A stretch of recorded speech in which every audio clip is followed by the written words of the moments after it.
तो atomic size, आप atomic size of element की या एटम की जो एटॉमिक साइज होती है ना, atomic size of element atom of elements atom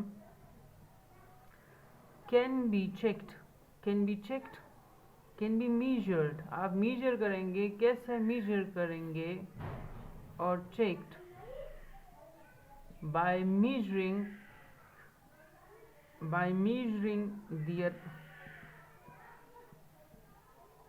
आप उनका क्या मेजर करेंगी, आप उनका एटॉमिक रेडियस मेजर कर सकती है। एटॉमिक रेडियस आप उनका चेक करें, और फिर एटॉमिक रेडियस जो होता है ना, एटॉमिक रेडियस, फिर एटॉमिक रेडियस के मुख्तलिफ सब टाइप्स होते हैं या उसके फॉर्म्स होते हैं। तो आप एटॉमिक रेडियस चेक करें, एटॉमिक रेडियस से आपको एटॉमिक साइज का अंदाज़ा हो जाएगा। अब एटॉमिक रेडियस कैसे चेक होता है, या उसको उसके जो हमारे पास डिफरेंट, फिर हम ये कह सकते हैं कि एटॉमिक साइज जो होता है ना, एटॉमिक रेडियस जो होता है, फिर वो can be expressed in the following forms.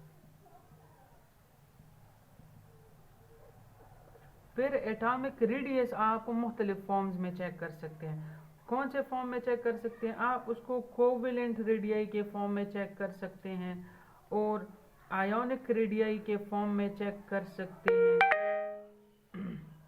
और कोऑर्डिनेट कोवेलेंट रेडियाई के फॉर्म में चेक कर सकते हैं, वॉन डेर वाल्स रेडियाई के फॉर्म में चेक कर सकते हैं। तो चीज़ को समझो, एटॉमिक साइज को चेक करने के लिए आपने क्या करना है, आपने एटॉमिक रेडियस को मेजर करना है।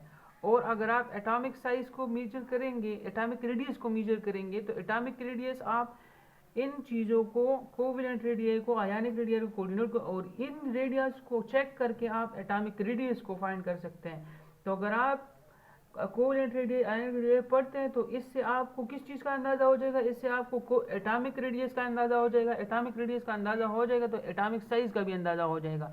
तो ये जो है, ये एक लिंकेज है। टॉपिक का जो असल सेंट्रल आइडिया है वो ये है कि एटॉमिक साइज और एटॉमिक रेडियस और ये कोवेलेंट रेडियस क्या है, या इनके बीच में किस किस्म की रिलेशनशिप है, वो मैंने आपको यहाँ से बता दी है। ठीक है।